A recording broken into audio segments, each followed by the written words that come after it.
Hello and welcome to Tech 18. I'm Ahmad Adnan, and in this video we are going to discuss about how we can use Power Automate visuals inside Power BI so that it can write back the data into Fabric SQL.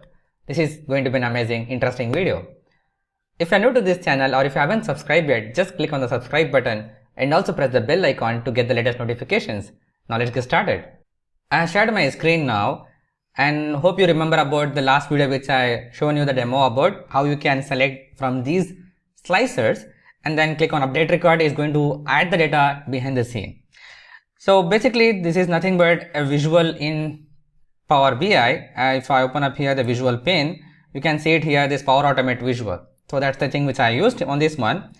And here if I click on this button and then click on edit, this is going to open up this Power Automate within my Power BI itself. That's an amazing one. So make sure you have the necessary access and license for true to build on this one. So this is the one which I added, Power BI to Fabric SQL update. So selecting on this one and click on edit. So this is going to open up here.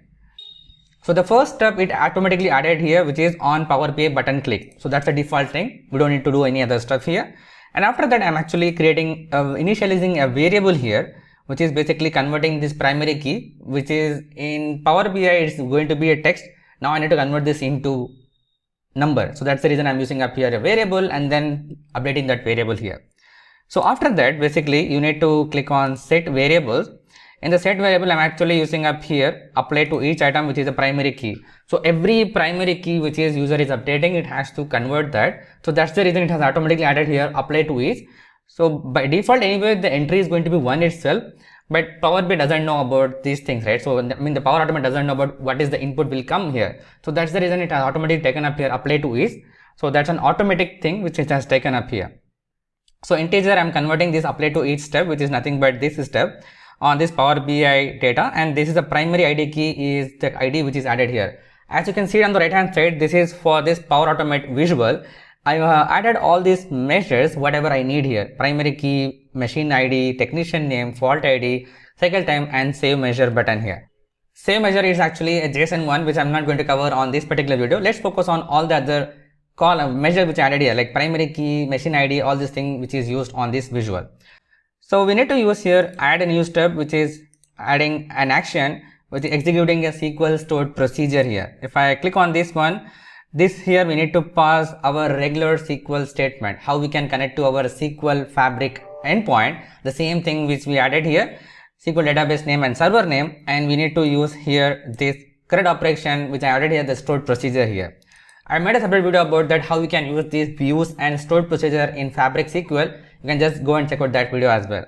So these are the parameters which we need to pass into this Fabric SQL database stored procedure, like end time, fault ID, machine ID, operations, primary, post, on all these things.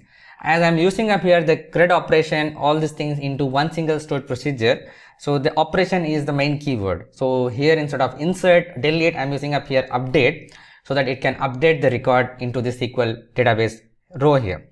So these are the options which I added here. The end time is nothing but the current time now. So we can directly click here and then add our expression here, which is UTC now. So the same thing which I added here. Whereas for this fault ID is actually I'm using up here the column which is passed from this field pane here. So you can see all this field pane which is showing up here on Power BI button click. So it is actually coming up information from Power BI and passing it into Power Automate here. So from here I selected all this here, which is this Power BI fault ID, and this is the machine ID, and this is nothing but the time cycle value and all these things. The primary ID I need it in numbers, even though the value which is coming from here is actually the text value. So that's the reason I'm using up here the variable and then updating the variable here into converting it into integer, and that integer I'm actually using up here in the primary key. I made many videos on the Power Automate as well, how you can integrate that. There are a lot of cool functionalities which you can do. I recommend you to go and check out that playlist as well to gear up in your experience in Power Automate. Okay, so doing up all this stuff is going to execute that stored procedure, and then you need to click on save and apply. So once you do so, it can go back to this previous screen, and then you can click on back to screen here. So it is added here. So as a recap, what you need to do, you just need to add this Power Automate visual into Power BI and then add the necessary measures onto the right hand side, and this value, and then you need to click edit here and then click on edit, and from there you can go and check out your further steps here. You want to directly insert into SQL, you can want to execute a stored procedure, whatever you want to do, you can just do it from within the Power Automate visual itself. And now let's assume that you have built everything. So can you edit this Power Automate visual again? Yeah, you can edit directly from within Power BI itself, or you can just go to your Power Automate website and then log in with your credentials. As you can see, this is the same thing, Power BI to Fabric SQL updates, and also you can edit from directly here as well. It's the same thing, manual, initialize variable, apply to each, all those things here which is showing up here.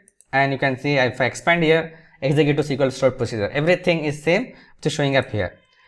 As if I go back here in Power Automate, I can see the history here. As you can see, it is showing up here 12 minutes before, which is basically the recorded video which I just created. So it is showing up here before 12 minutes here. Cool. This is how you can able to create this Power Automate within Power BI for write back facility on your database here.